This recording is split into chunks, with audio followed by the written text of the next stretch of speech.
Shadowing the quaint town of Chamonix, you'll find the White Mountain, the queen of the Alps, but this isn't your typical mountain. Standing 4,800 metres in the sky, this is the true monster of Europe, sitting on the French and Italian border, and for centuries, climbers have tested themselves here, chasing glory, adventure, and something deeper. And for me, it's a little bit different. 10 years ago, I was laying in a hospital bed, clinging to the edge of life with a failing heart and body, after months of muscle wastage and full organ failure in intensive care, and by the grace of God and the impossible miracle of medical science, a heart transplant gave me a second chance at life. And now the same heart that beats inside me as I take on one of the greatest mountains in Europe, even one of the greatest mountains in the world, Mont Blanc.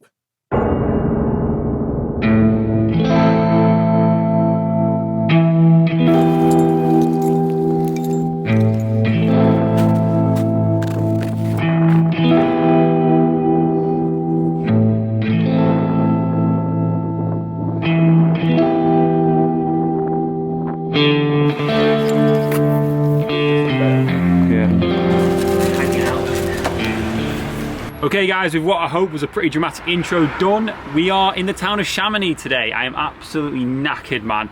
We did Gran Paradiso yesterday and that was our fourth acclimatization peak. We did Weissmies, Pollux, Alallenhorn and then Gran Paradiso in preparation for Mont Blanc for both acclimatization and for training, because we will be doing Mont Blanc Unguided with a team of 4 of us. But this morning, the tents haven't been packed away yet, so we're a little bit behind schedule. I think everyone's a little bit tired. We probably should have had a day in between Gran Paradiso and heading up to the Gauta Hut, which is today's objective. We're gonna get the tram to about 2,000 meters, and then we're gonna hike up to the Tete Rousse Hut, 3,100, grab a snack, and then up to the Gauta Hut, 3,800, crossing the Grand Couloir, which is probably the most dangerous part of Mont Blanc, especially doing it in the afternoon, which we will be doing.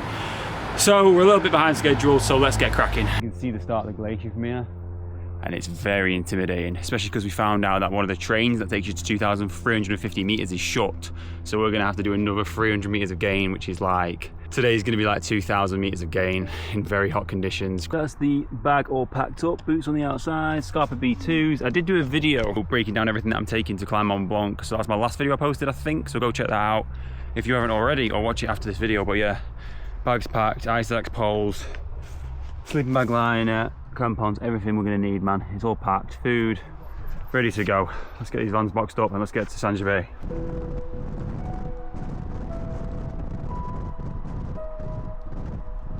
So the time is 1 o'clock and we are probably 4 hours behind schedule, which is horrendous because we've got 6 hours of hiking. The Gauta Hut won't let you in if you arrive before 5, so we need to get in contact with them and let them know we're going to be arriving after 5. So sorry if you don't arrive after, if you arrive after 5. We've got to go to a shop, I've got to go to a pharmacy. We are so behind. I kind of wanted to have a day in between Gran Paradiso before hitting Mont Blanc, just to sort everything out, because I knew we were going to be slow. But one of the guys that were with Dan, he was just dead set on using that acclimatization, and I just think it's not worth the trade-off, man. You need your sleep, but it is what it is. We'll keep it pushing, and fingers crossed we make it to the summit of Mont Blanc. It feels amazing to be here, but I wish we'd had a little bit more time. However, we have got the weather, which is, to be fair, the most important thing, because without the weather you can't summit. So the rest is just details. If we have to do it in one push from the valley, Danny, what do you reckon? Do it, mate. We're here. We're here. Full send.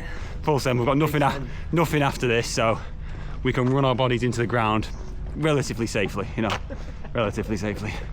Let's send it. Bag is just crammed with food because we are definitely not getting tea tonight.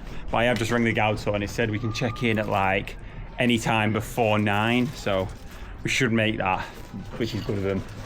But they shut the doors and lock the doors at 9 PM, so if we miss that, we are cooked. Wow, we are so behind schedule, but it's fine. We've got our tea. We're just gonna have to bring our own food. Self-supported from the valley. Let's go. So what? So we're getting off at that Bellevue? Oh no, All right, guys. So we're here in La Flette near Saint-Gervais. This is what closed. It doesn't sound bad, but obviously another 200 meters of gain we're gonna have to do. Traverse across here, up to the Gauta tonight. We need to get there before 9 o'clock. The train is at 1:30, which isn't too bad. And then tomorrow morning, 2-3 AM, we summit that.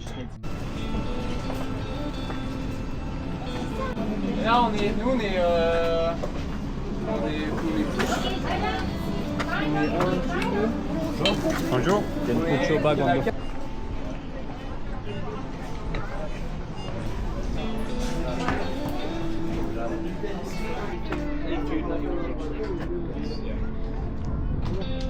How you feeling, mate? Feeling good. Bag's heavy, but I'm ready to go. How you feeling, Feeling mate? very good. We're eager for it. Very good, very nice. Let's send it. So we are leaving the train now, and we're following basically the tracks of the train we should have got, which should have took us 300 meters higher. Unfortunately, it's short, so we're just doing the rest on foot, man, which is okay because I guess it makes the summit a little bit more legit, maybe. But yeah, feeling good. Bag is extremely heavy. We are a bit strapped for time, so we're going to try and get an okay pace on, but we don't want to burn ourselves out. But it's a full send now, let's get it. It's beautiful out here. Unfortunately, Dan's had a family emergency, so he's not with us anymore. Dan ate. It's just me. That's where we're going, that red path. It's just me, Danny, and Harry right now. So let's have it. 1 kilometre in, feeling awful. There's Chamonix down there. Hell of a long way to go. Chamonix. Let's go. I just hope it's not like a mad Via Ferrata or something. Imagine. We've got the gear. It's kind of true. Really rocky section now, it's pretty crazy. Whew, hope we're on the right way.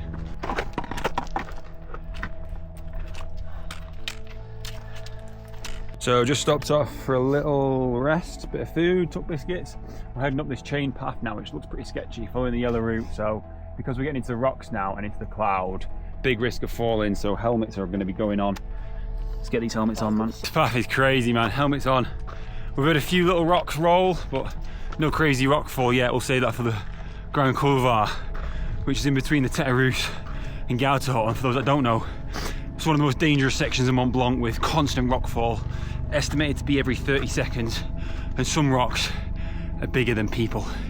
You get hit by one of them, it's all over before you've even made it to the glacier. So this is good training for what we're going to be hitting in the next few hours. It's pretty scary, man, I can't lie. I feel like we're in Mordor though, because the clouds are wisping over us. We can just see the sun, and I'm pretty sure within the next few hundred meters again we will be able to see the clear sky again with cloud inversion. But you do not want to slip around here. It is a sign. Sketchy ladder there. Up, hopefully, to the sky. Or to the sky of Europe. It's a funny one, that, because everyone's like Mount Elbrus is the biggest in Europe, which I get, but it's in like Georgia or something. No disrespect to Georgia, but Mont Blanc definitely should have the title of the biggest mountain in Europe. Mainly because I'm climbing it, but not only that, I just think it's in Europe, innit? Georgia's like kind of in Europe, you're Asia, on the border with Russia, like I don't know. Give Mont Blanc the title because I want it for the Instagram caption. Highest point of Europe. God damn, made it above the clouds, man. I don't know if that's Mont Blanc or Dôme de Gauthot, but even still, these are crazy. Oh my god. Yeah,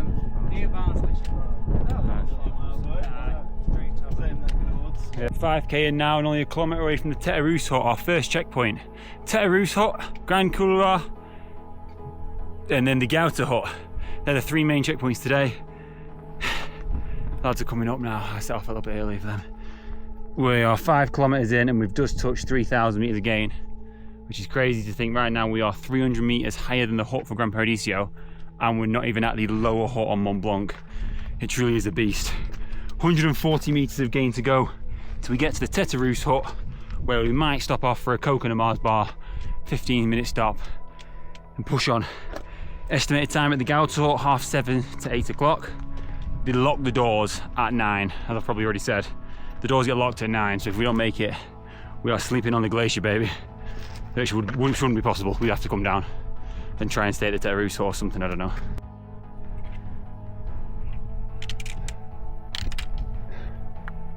Hold that way. Let's throw them down. Get them later. Don't need them. Wow. Look at that, that is insane. Cloud inversion. Crazy. In the heavens, man. It's insane. Looking through that cloud. That is so beautiful. That is the Tête Rousse hut. Very close, just crossed the glacier. Well, there might even be a rock path because it's so warm. Get some snacks. That is beautiful. Bit of rage bait for the gear fanatics. We're crossing a glacier in trail running shoes, which I definitely don't recommend. However, this path has been worn down. It is rock solid, man. And it's about 70 meters from rock to rock. And we are on such a time constraint, we simply don't have time to put our crampons on. It's not slippy, we're all good.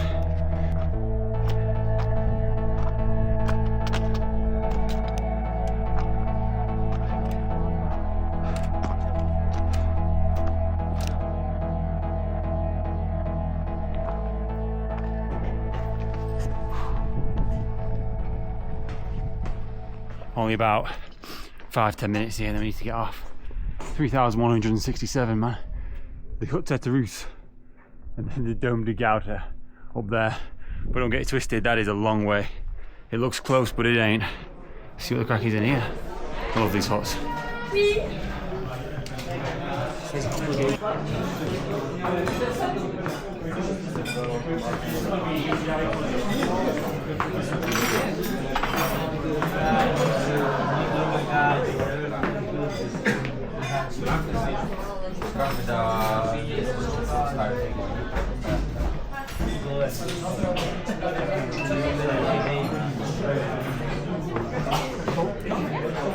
Thank you. It's a great haul. Thank you. Can you grab them glasses that are there? Will do. Which glasses? Oh, yours, yeah. Cheers. Cheers, lads.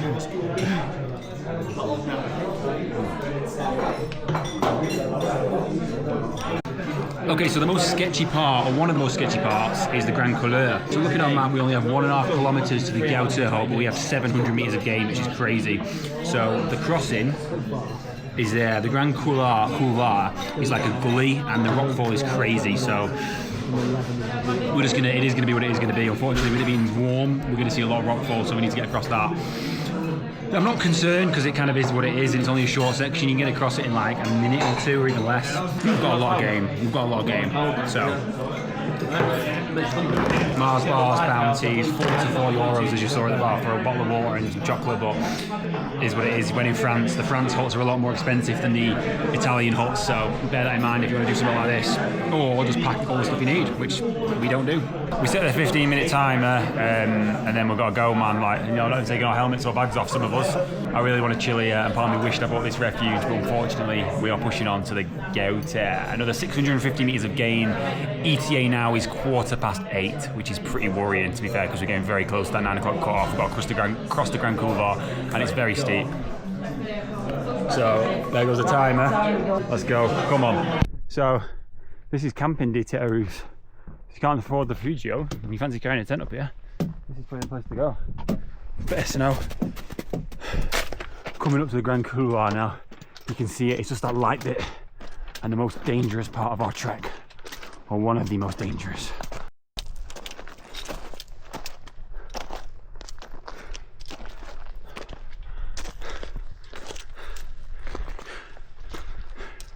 Okay guys, so we've made it to the Grand Couloir. This gully here, you probably can hear it but not see it because it's wide angle, but they are flying down. I underestimated this. And obviously this is the worst time of day to cross, so if you are planning on crossing it, try and cross it a bit earlier. You can see them flying down, man. Listen. It's insane. Let's get across it. Okay, so I've nominated myself to go first on the Grand Couloir. This is it, it's just this little section here. A minute, 25 to 30 seconds to cross it, but don't get it twisted, this thing is a killer. I'm not sure about statistics, but I think it's around half the fatalities are in this gully on Mont Blanc. That's what I was told, but I don't know if it's accurate. I know seracs and crevasses make up for a lot, but bad weather obviously it all kind of comes together. But I'm just waffling so my legs recover prior to crossing this. Everyone happy? We're happy as What? well. What? Is it? That's not even That's flying.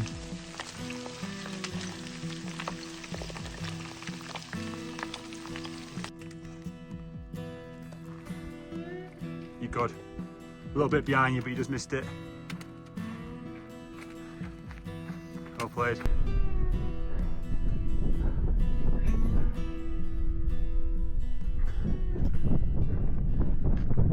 Sorry, man.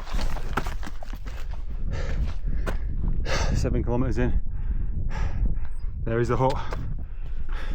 Cross the Grand Couloir safely. A little bit like a Via Ferrata section, which is pretty sketchy.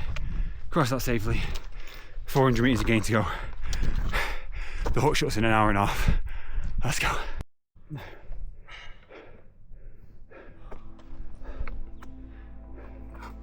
Let's go. What we've been training for, boys. Hey, right. Wow, it's crazy right now up here. This is one of the hardest scrambles I've ever done. It's not technically difficult, but it's just so long. Like, we have come so far. It's literally like nearly a kilometre of just raw scramble, just climbing, and one mistake and you are cooked, man. It's airlifting. So I'm tired right now, but I'm feeling okay, feeling pretty strong still. And we're only 200 metres again away from the outer hut. And the views up here, man, I cannot describe it, and no video would do it justice. It is insane. Last little push. We have about 40 minutes before they shut the gout on us, and yeah, we just need to give it some legs, man. Obviously safely in that, and golden hour. Wow, that is so beautiful, man. It's crazy. Come on, man, it's so close now.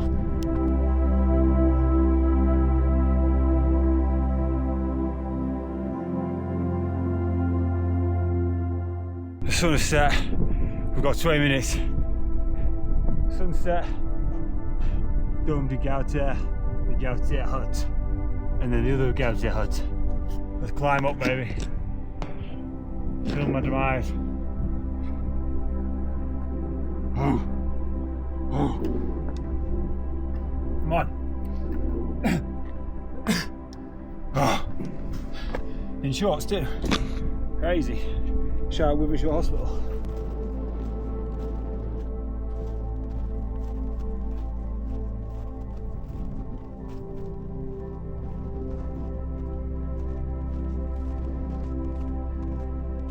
Someone has been looking over us today because we have made it to the Gauter hut with 5 minutes to spare. No real timing plan. Very naive of us. Take full responsibility for not getting up earlier, because if we did miss the opportunity to get in here, we would be in trouble. We'd have to go back to Tetarus or find somewhere to bivvy down for the night. Fortunately, we made it. I don't know why I don't just go on nice holidays with Amber, man. 3 minutes to spare. That is just nuts. Hold on, come on, bro. Escalator, hold on, mate. Yeah. Come on, bro, hold on, mate. One reel. Hold on, brother. That's the fine, that, €1,000,000. Made it, baby. It's nice and warm in here straight away, loving it. Oh, mad, yeah. Well, they don't feel booked though. It's fucking lot. Oh, that's the canteen, isn't it? That's right. Yeah, okay. Oh, it looks cool in there, though. Locked off. Yeah, it's locked off. Oh, is it straight to dormitories? Now, there must be somewhere to like, check in and chill.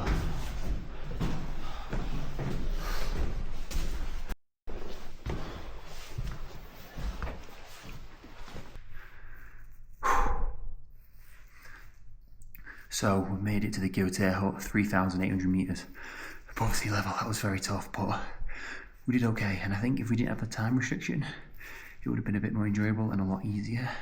It wasn't crazy technical, but I'm just happy to be here now. Luckily we managed to check in, and we literally arrived at 8:57 and checked in at 9:05. So they had to reopen the check-in for us because the last time you can check in is at 9. So shout out to the guys for sorting us out. You can feel the altitude up here. We're at 3,800 metres. We've got a lot of gear here. We've got our bedrooms. Probably going to get 3 hours sleep or so. And then we're going to have breakfast and hit the summit of the Queen of the Alps, Mont Blanc. I'm not going to film anything else now. It's nearly 10 o'clock. I'm going to chill with the lads, try and wind down and try and get some sleep. Thanks for watching this far, and I'll see you in the morning.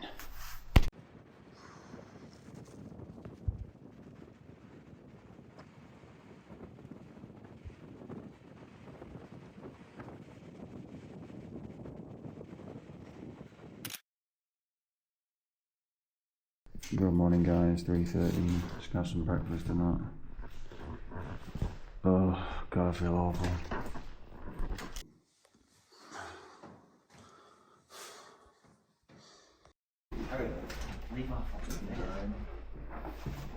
boots and stuff. And then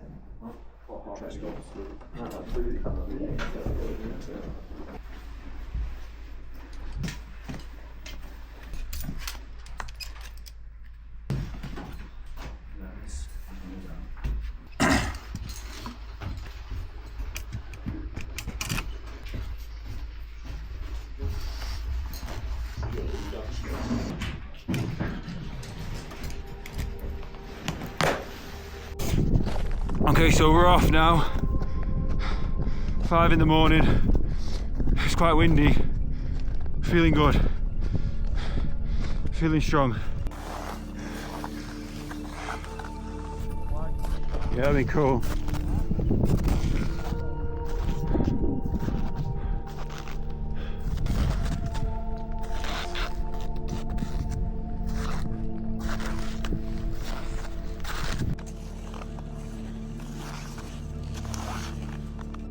Yeah, will do. Same. So we're getting there slowly. Done about 200, 300 meters again. Maybe another 600, 700 to go. And take a look at that, man. It's Mont Blanc. Blanc Shadow. That's summit, baby. Made it to the sun. It's warm. That is Mont Blanc. Wow. It's easy. It's quite windy up here now. I'm going to go just over this gully here. Hopefully get out of the wind. Get a little warm because it's been cold this morning, man. It's been hella cold. Altitude feels okay. Legs feel okay. We're not making that train down. Is what it is. So I made it to the Valen hut. Just thinking about these. We're going to take some shelter here and have a big rest because we are very tired. The altitude is getting quite tough. So yeah, I think it's just up here. Which one is it? Copy that.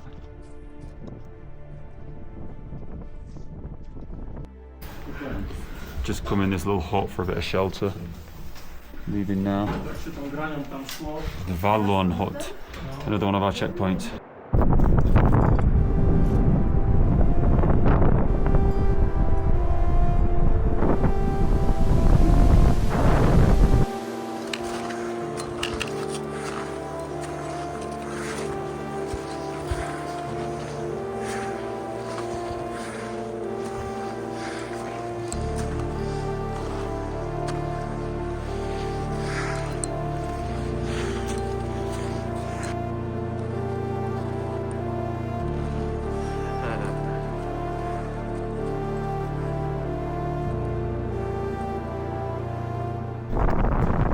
Crazy now.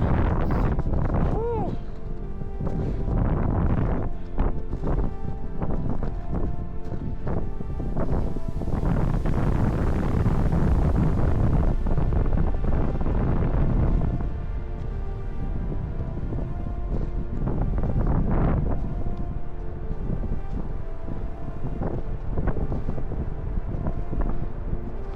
So close, yet so far. Hey, so we made it to the final push to the summit. 250 meters of gain, some very steep traversing. We're nearly here now. I reckon just over an hour. We should be making the summit. There's still plenty of people about, which is good. Take a look at some of these. Take a look at some of these.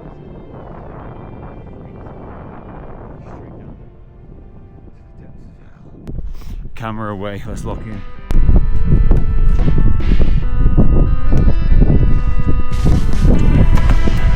Mont Blanc, 4,800 meters, the highest point in Europe. Unreal.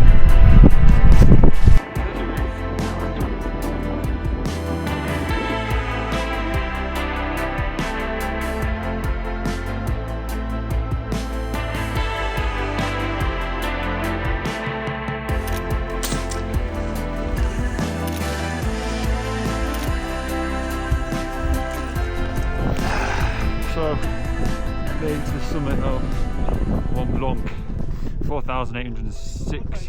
Yeah, thank you. 6 meters above sea level. Oh, we have the same axe, I think. Very nice. Took a little bit longer than expected, but the altitude was really tough, man. We were so slow coming up that last kilometre. Man, I have never moved so slow in my life. But I guess that's what happens. Obviously, the highest I've ever gone to is like 4,200 or 4,160. So it was a big chunk of uncharted territory for me, along with being very fatigued from Gran Paradiso and some other obviously issues like getting up late. But yeah, man, it's been amazing, and these up here have been crazy, and I cannot believe I've done 5 4,000ers in the Alps, and I've had bluebird weather every single day. Sea shadows down there, an absolute dot in the view. But yeah, mad, Mont Blanc massive, feeling strong now. Just had a Red Bull, and yeah, let's get down and let's get safe. And always remember, most accidents happen on the descent, so stay vigilant even when you're done. It's crazy steep coming down. Camera away, let's get down safely.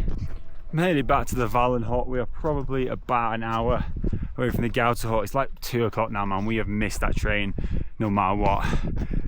It's a write-off. Whew. Still feel the altitude though when I'm talking quick.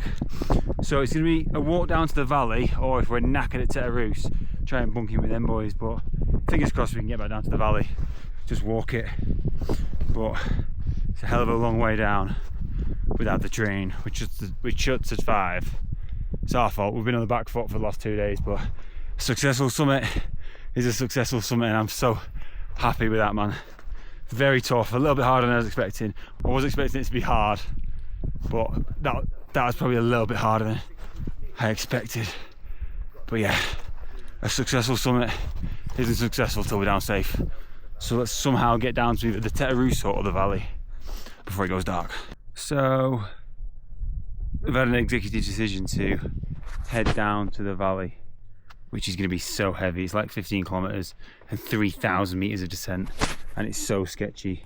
Back to the Grand Couloir, but I don't disagree with it, and I am partly on board. I just feel like it's going to be over 100 quid for another night in a refugio, and I just want to get back to the van, man, even if it takes us 5-6 more hours. It's not too hot as well, so it's fine. It's going to be tough.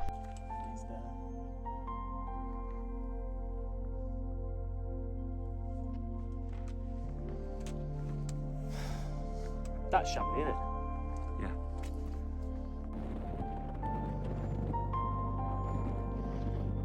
Unreal sunset, but so close, yet so far. Les Hooch, I think, is down there. That's where we're going to. Still like another 10k. That's where we were on before. Crazy. I am so tired, man. It's literally like 9 o'clock now. And yeah, man, I need to get back to the van. And we're going to get back to the van at like 1 a.m. It's going to be heavy as. And we also need to sort our lift from Les Hooch to Saint-Gervais, which is where the vans are at. Otherwise it's another 20-kilometre walk on top of what we've already done, which isn't happening. So we're going to try and hitchhike in at like 1 a.m. when we get down. Looking dodgy as. Fingers crossed we make it back to the vans. I need to go to sleep. About 7.5 kilometres to go, 1,450 metres of gain till we get back to the roads where we can flag down someone that can take us back to our cars. Mental. I'm so knackered now. Okay guys, good morning from Chamonix again. You're looking at a broken man right now. We got back to the vans at 1 a.m. We got to Les Hooch just after midnight, and somehow we managed to get an Uber. We tried hitchhiking for about 20 minutes to no prevail, so we managed to get an Uber. What an adventure that was. It was absolutely incredible. I'm going to need some time to unpack everything that happened, and I'll do that in a separate video, but I'm just going to ask a favour of you guys. If you watched the video this far, please subscribe. As you can see, this isn't a huge channel, and every subscriber really helps grow this channel, get my videos out there, and I do put a lot of time and effort into planning these trips and making these trips happen. But regardless, I appreciate you watching this far. It means so much to me, and this has always been a dream of mine, to make videos and of course to climb big mountains, and I'm so fortunate to be able to do it. I do still work full time, so juggling everything is crazy, and this trip has been insane. It's been absolutely amazing, and I will be doing a video on breaking down everything about Mont Blanc, from everything we got right to everything we got wrong and everything in between, man. So yeah, thank you for watching so far. I can't describe how much it means to me. This video took a long time to come together, and obviously planning a trip like Mont Blanc, we've had it booked for nearly a year, so and obviously we've been training for it for that amount of time too. Obviously the training wasn't perfect, but this is not the end, this is the beginning. This trip has definitely ignited my love for mountaineering and the raw human experience that comes with it. So looking to the future, I've got Kilimanjaro in a couple of weeks, which is going to be crazy, the biggest freestanding mountain in the world. Now, it's not relatively technical like Mont Blanc, and it doesn't pose as many risks, yet it's going to be amazing to expose my body to such altitude. And then we'll go to Nepal, baby. Next year we'll go to Nepal and we'll see what we can do. I mean, I ain't climbing Everest or K2 anytime soon. However, I will be doing some big peaks in Nepal, I have no doubt about it, and I'll be returning back to the Alps in the summer to hopefully climb the Matterhorn, fingers crossed. Now, nothing's booked and nothing's in motion, but I'll be starting my training as soon as I get home after Kilimanjaro to climb the Matterhorn and to climb peaks in Nepal. So make sure you subscribe to the channel. I'll still be posting wild camping, hiking, other adventure stuff, but the main focus will probably be mountaineering and obviously wild camping. I'm based in the UK, if you don't already know, up north in between the Lake District and Snowdonia, so I have access to some brilliant training ground and some great places to have adventure. So thank you so much for watching this video, and once again, please subscribe, not to pester, it means a lot, and I look forward to seeing you in the next video. Thanks for watching.